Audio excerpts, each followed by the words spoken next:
Professor Lucero? Mm-hmm. Hi, my name is Stefano. I'm an ISS student. Hi, Stefano. Please sit down. Thank you so much. So I read that you teach a course called State-Society Relations in the Third World. Is that correct? That's right. What's the course about? Well, the course is about the way that states and societies have shaped each other in the developing world.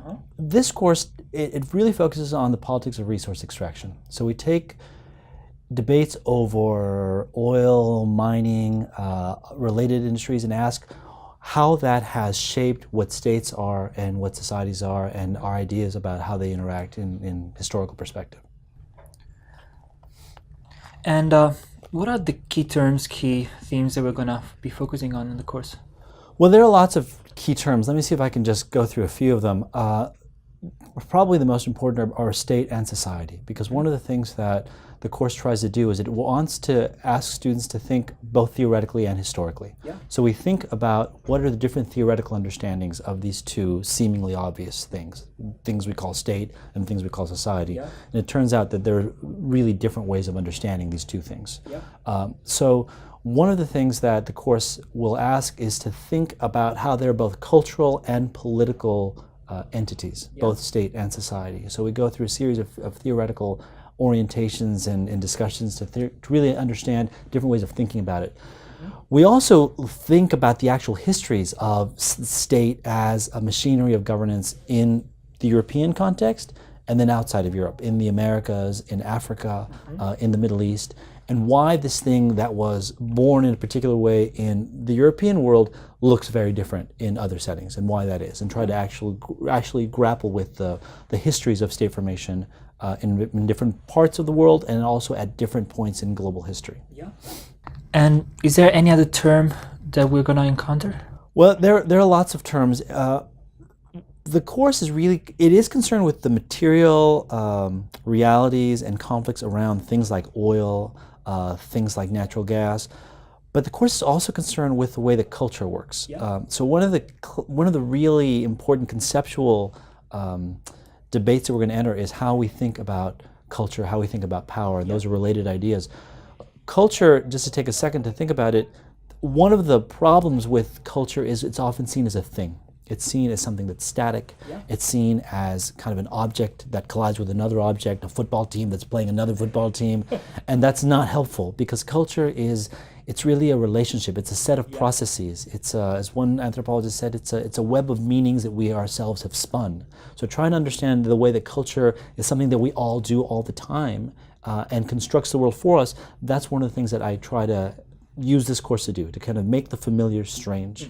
And my inspiration for this is Gramsci, who famously said that the world left an infinity of traces on us, but no inventory. Yeah. So one of the things that students get to see is how we are all products of culture and power, and how if we think about ourselves as products of this world, we can understand how the world works. So trying to think about that as a beginning of a critical analysis.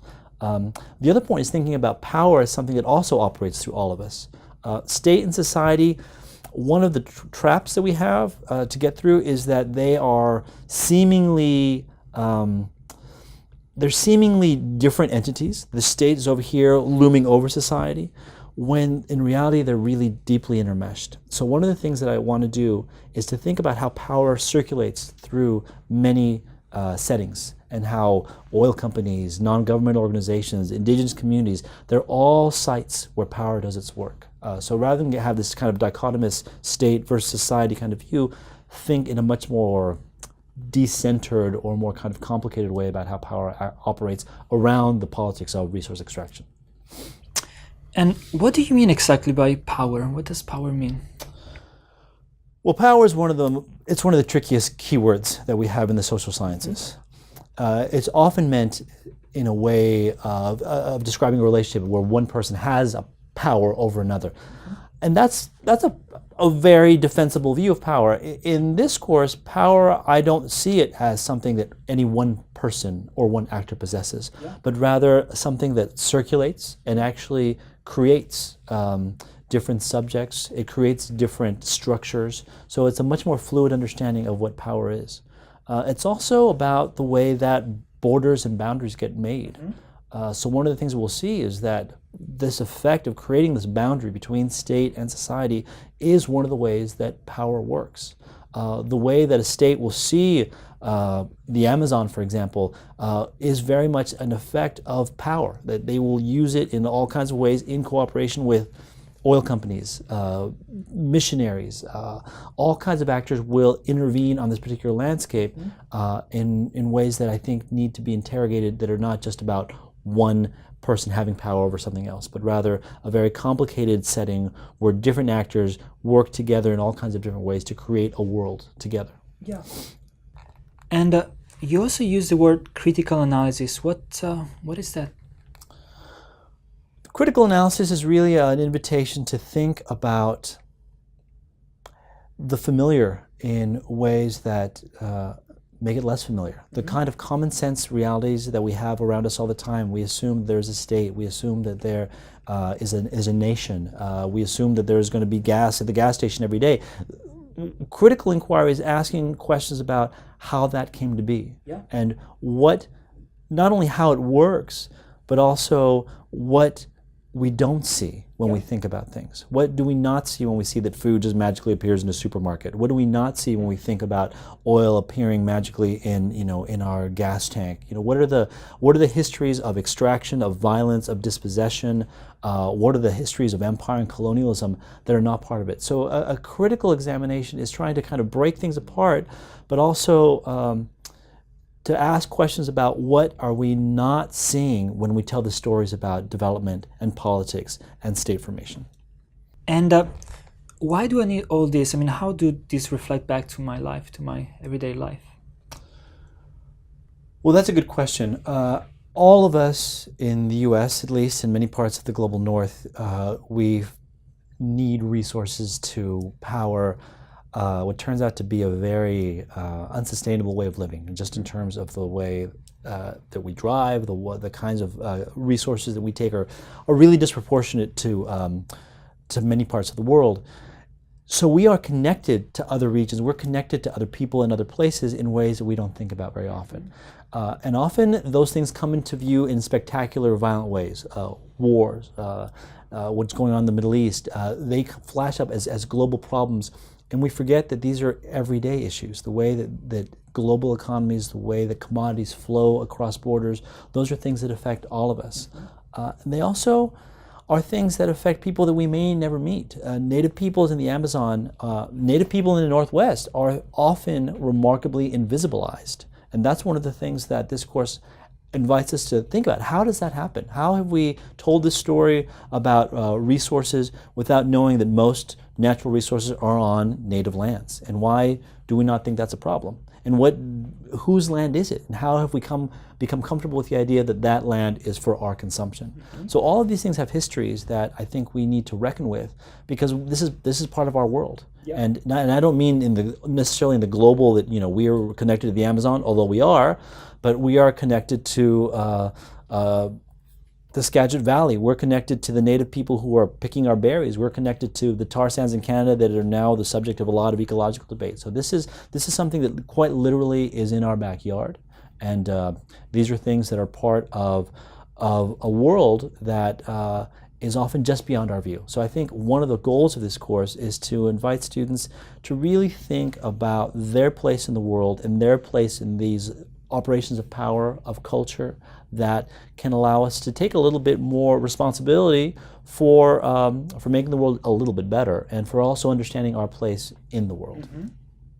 Well, just to give you an example of one of the things that we're going to look at, oil companies in the Amazon have been part of an ongoing legal struggle in Ecuador. This is an issue that we will get into the course a bit, and we'll actually watch a film on Chevron, Texaco, and the legal battle that it has been embroiled in as Native people took this very powerful company to court. It's a kind of a David versus Goliath story, but it's one that really it causes us to ask these hard questions about how people that are seemingly so far from us are able to launch these multinational campaigns against really powerful multinational corporations. right? So how are the seemingly powerless able to take on the powerful, and what does that look like? And those are questions that are about power, but they're also deeply about culture. When you think about the ways that Native people are often not seen as even there, often Native people, one of the tricks that colonialism plays is they're not even seen as modern, right? Native people disappear. They were a part of a previous past. They're not part of our world, but more seriously, they're not part of our time. Yeah. And that's one thing that we try to trouble, and we'll try to critically examine through films, through readings. We'll also try to look at politics of the Middle East.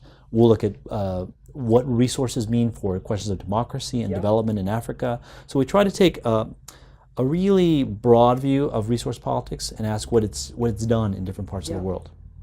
And how did you develop the course? Why did you decide to teach it? Well, I've been working on Native politics for over a decade, mostly in Ecuador and Bolivia. It was the subject of my dissertation. It was the subject of my first book. And the question of resource extraction is the question for Native people, because as I said before, these resources often tend to be on Native lands. So it's most of the conflicts that are happening in places like Peru, Bolivia, Ecuador have something to do with resources being extracted, either natural gas or oil. So it's something that's very close to my research, but it's something that is part of a classic debate in the social sciences. How do states extract resources from both society and from nature, and what are the politics of that? So I was interested both as a researcher and as a teacher of using this example to really understand how state and society are always really entangled in these very messy and complicated political struggles. And what does social science actually mean? Social science means a lot of different things to different people. For me, it's a very long conversation over how the world works. So one of the starting points for this course will be how long dead white men from the 19th century have answered some of the questions. What did Marx mean when he talked about the state? What did Adam Smith mean when he talked about the state? What did Max Weber mean when he talked about the state? What are the differences? Why do they matter? Those classic contributions, those are also the founders of our disciplines of sociology, of economics, of anthropology, of political science. So these are foundational statements about how the world works. In the 21st century, we have gone back to those sources, to those classic debates, and we've continued to kind of refresh them, ask new questions, but they still are helpful because this is a very long conversation. So social science really is this long reckoning with enduring perennial questions about power, about marginalization, about violence. And it's also an invitation for students to come in and join that conversation. So I want students to be part of this long dialogue over how the world works to the benefit of some and to the detriment of others. There are other things that it means, but it really means trying to figure out how the world works and, idealistically, how we might make it a little bit better. Yeah. And is there a key text or a key author that we should look at? We'll look at a few different authors. One of the books that we'll probably read part of is Jim Scott's work, Seeing Like a State, which is a really nice example of how states have always kind of been an experiment in ways of seeing. They always are an attempt to kind of make certain things legible, make certain things visible in particular ways. And so states are a certain kind of mapping exercise. We will take those concerns to Douglas Yates, who has written a nice book called The Scramble for African Oil, where he uses Nigeria, different case studies to really think about why do some countries with lots of resources end up to have terrible dictatorships? Why do countries with a lot of resources end up to be very poor? These kind of paradoxes of plenty. Why has abundance of natural resources often turned out to be a curse? So those are questions. We'll have some selections from some of the classic authors I mentioned: Max Weber, Karl Marx, and we'll also read a really interesting book on how Saudi Arabia was really created through taming nature, through trying to find a way to bring water in the desert, and oil becomes another important part. But oil and water are really inextricable from the history of how Saudi Arabia became a state. Well, this was very helpful. Thank you so much for taking the time, and it was a pleasure pleasure to meet you. Okay, see you Thank soon. you. Bye-bye. Take care. Thank Bye-bye. you. Ciao.